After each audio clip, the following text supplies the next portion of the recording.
So now we are going to move into our next section of today's event, which will focus on, the graduation element of the class. And one of our traditions at LeadershipITE, dating back to our first class in 2014, was for the class to elect an individual that will represent them to give sort of a reflection on the past year. Early, this was done at the awards presentation. It was a big public speech. Dale Bracewell and Tyler Golly and Keith had to do this in front of hundreds of people on a moment's notice almost as well. Not that much prep time. More recently, we've changed this to kind of a toast at our annual graduation event. I know Patrick O'Connor and Julio Ramos have done that in the past.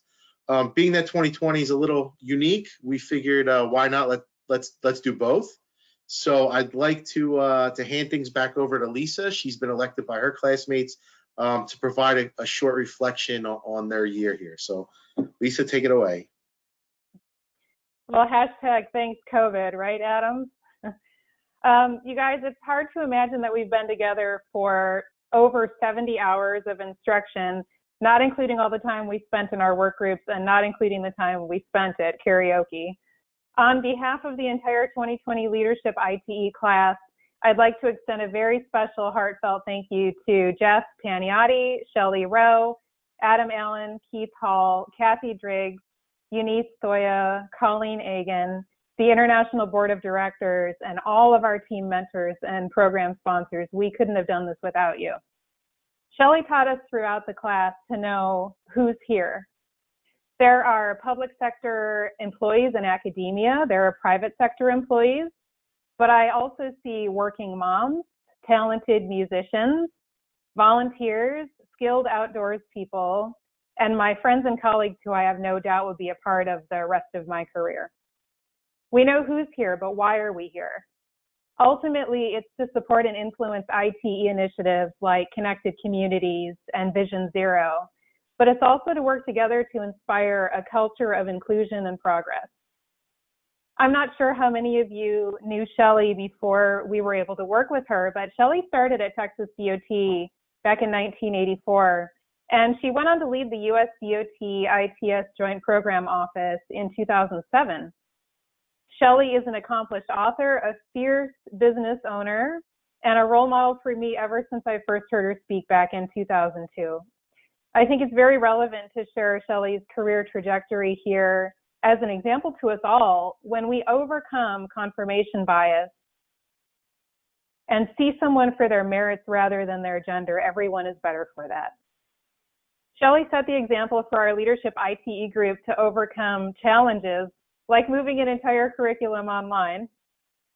As the first virtual Leadership ITE class, we learned how to pass the monkey and process decision-making to see beyond the data. I surveyed my classmates and asked them, how has your perspective changed because of this class? One person said, it helped me to recognize that good leadership comes from a place of curiosity. Another said, I communicate in a certain way, and so does the person that I'm getting annoyed with. Our perspective changes whether we're a passenger in a car, whether we're looking out an airplane window at the transportation infrastructure below us. Perspective is huge.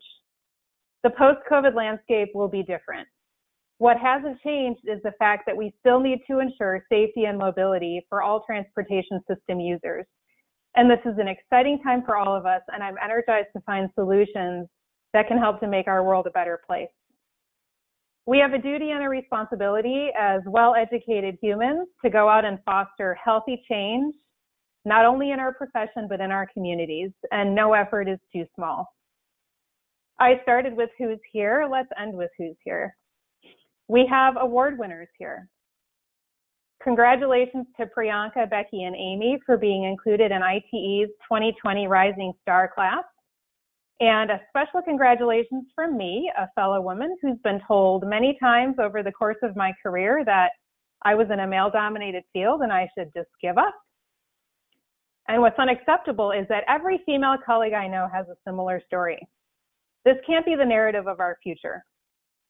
Our values are always on display, so ladies, don't ever let anyone tell you that you can't do something, because you can do it.